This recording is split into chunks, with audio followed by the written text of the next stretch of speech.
जब हजरत नूह अलैहिस्सलाम अल्लाह के हुक्म से कश्ती बना रहे थे, हर रोज एक बूढ़ी मोमिना औरत अपनी एक छोटी सी गठरी उठाकर उनके पास आती। वो कहती, ए अल्लाह के नबी, कश्ती कब रवाना होगी? नूह अलैहिस्सलाम मुस्कुराकर फरमाते, अभी देर है, वक्त आने दो। वो औरत वहीं बैठी रहती, पूरा दिन इंतजार करती और फिर शाम होते ही वापस चली जाती। ये सिलसिला कई दिनों तक चलता रहा। एक दिन हजरत नूह अलैहिस्सलाम ने उस बूढ़ी औरत से कहा, ए बूढ़ी अम्मा, जब जाने का वक्त आएगा तुझे बता दिया जाएगा। वो औरत सर झुकाकर चल दी, लेकिन दिल में ये यकीन लेकर बैठ गई कि जब कश्ती चलेगी नबी मुझे जरूर बुलाएंगे। वक्त गुजरता गया, फिर अल्लाह का अजाब आ गया। जमीन पर बारिश का तूफान आया, पानी हर तरफ फैल गया और नूह अलैहिस्सलाम की कश्ती रवाना हो गई। लेकिन नूह अलैहिस्सलाम उस औरत को बुलाना भूल गए। एक नबी से भूल? जी हाँ, ज़ाहिरी तौर पर ऐसा ही हुआ। तूफान थम गया, समुंदर की लहरें रुक गईं। कुछ वक्त बाद हजरत नूह अलैहिस्सलाम के दिल में आया कि चलकर उस शहर को देखा जाए जहाँ से सब कुछ शुरू हुआ था। वो अपनी कश्ती से उतरे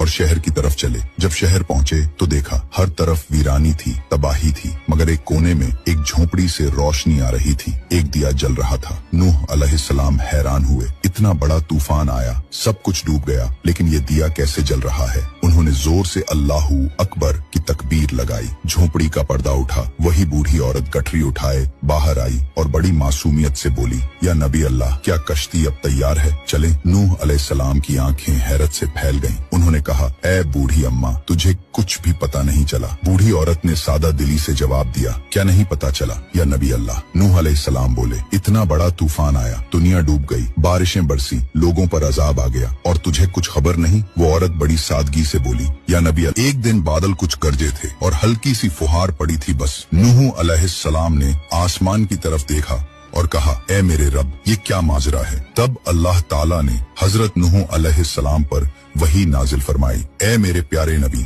इस औरत के दिल में तुम्हारी मोहब्बत थी और तुमने उससे वादा किया था कि जब कश्ती रवाना होगी तुम उसे ले चलोगे। तुम अपने वादे को भूल गए, लेकिन मैं रब्बुल आलमीन तुम्हारे वादे का भी जिम्मेदार हूँ। मैंने अपने अजाब को उस तक पहुंचने ही नहीं दिया। उसे एहसास तक नहीं हुआ कि कैसा अजाब आया और चला भी गया। इमाम सज्जाद अलैहिस्सलाम ने जब ये वाकया बयान किया तो अपने पास बैठे मोमिनों से फरमाया, ए मोमिनों, इस हदीस को क़यामत तक के मोमिनों तक पहुंचाना तुम पर वाजिब है। उन्हें बता दो, जो हमसे मोहब्बत करेगा क़यामत का अजाब जरूर आएगा, लेकिन जिस तरह उस मोमिन औरत को पता नहीं चला, हमारे मोमिनों को भी एहसास नहीं होगा कि कब क़यामत आई